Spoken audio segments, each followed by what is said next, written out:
ഈ ഒരു ആട് ചില്ലറക്കാരനല്ല, ഭയങ്കര സംഭവമാണ്.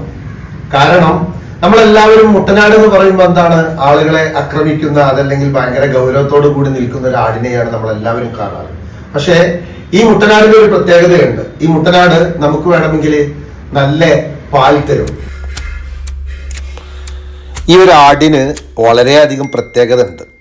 എന്താണെന്നറിയോ? നമ്മൾ ഈ ആടിങ്ങനെ ഓടിക്കളിക്കുന്ന സമയത്ത് ഒരു മുട്ടനാട്, അതായത് ഒരു കൊറ്റനാടായിട്ടാണ് നമുക്കിതിനെ ഫീൽ ചെയ്യുക. സംഗതി ശരിയാണ്, ഒരു കൊറ്റനാട് തന്നെയാണ്. പക്ഷേ ഈ ആടിനെ കറന്നെടുത്താൽ നല്ല ശുദ്ധമായിട്ടുള്ള പാല് കിട്ടും. മുട്ടനാടിന് അത്ഭുതമായിട്ടുള്ളൊരു പ്രതിഭാസമാണ് ഈ കാണുന്നത്.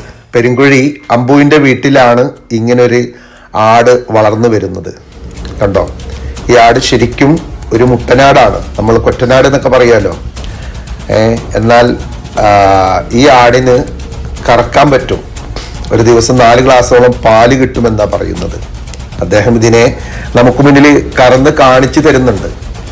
അപ്പോൾ നമ്മൾ സാധാരണ നപുംസകങ്ങൾ ആണും പെണ്ണും അല്ല, അല്ലെങ്കിൽ ആടിനെ ഉൾപ്പെടുത്താൻ പറ്റൂല, പെണ്ണിൽ ഉൾപ്പെടുത്താൻ പറ്റൂല എന്ന് പറഞ്ഞ് ആളുകളെ കളിയാക്കാറുണ്ട്, മനുഷ്യന്മാരെ കളിയാക്കാറുണ്ട്. ഇപ്പോൾ ഇതാ ഒരാടിലും അങ്ങനെ ഒരു അത്ഭുത പ്രതിഭാസമായിട്ട് നമ്മുടെ ഈ അമ്പുവിൻ്റെ വീട്ടിൽ വന്നിരിക്കുകയാണ്.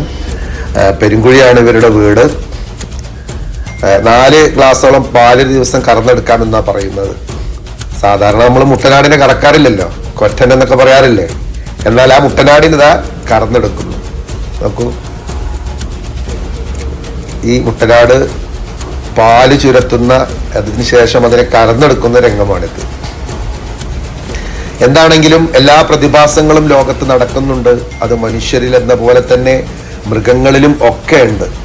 അപ്പോൾ നമ്മൾ സാധാരണ നപുംസകങ്ങളായ അല്ലെങ്കിൽ ആ രീതിയിലുള്ള ആളുകളെ നമ്മൾ 9, 10 എന്നൊക്കെ പറഞ്ഞ് കളിയാക്കാറുണ്ട്. ആരെയും കളിയാക്കിയിട്ടൊന്നും കാര്യമില്ല. ഒക്കെ പ്രകൃതിയുടെ ഒരു വികൃതിയാണെന്ന് മനസ്സിലാക്കാം. അതല്ലാതെ പല ആളുകളും പറയും അങ്ങനെ അഭിനയിക്കുകയാണ്.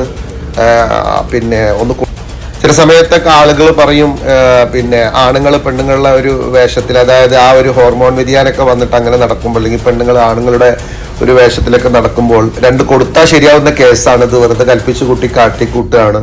അങ്ങനെയൊക്കെ ഉണ്ടോ എന്ന് ഇതിനെക്കുറിച്ച് പഠനം നടത്താത്തവരോ അറിയാത്തവരൊക്കെ പറയും. ഞാനൊരിക്കലും അങ്ങനെ പറയില്ല. കാരണം നമ്മുടെ ക്ലിനിക്കിൽ ഒരുപാട് ആളുകൾ ഇത് പറഞ്ഞ് വിഷമത്തോടെ സങ്കടത്തോടെ വരാറുണ്ട്. കാരണം നാടും വീടും ഒക്കെ എതിർക്കുന്ന സമയത്ത് സാറെ പറ്റായിട്ടാണ്, ഞങ്ങളുടെ അവസ്ഥ എങ്ങനെയാണ്, ഈ ഒരു രീതിയിൽ പെരുമാറാൻ പറ്റുന്നുള്ളൂ എന്നൊക്കെ പറഞ്ഞിട്ട്. ഇപ്പതാ വ്യക്തമായിട്ട് ആടിന്റെ കാര്യത്തിൽ നമുക്ക് മനസ്സിലായില്ല. ആടെന്തായാലും കാട്ടിക്കൂട്ടാണല്ലോ, അല്ലേ? കാട്ടിക്കൂട്ട് അല്ലടോ.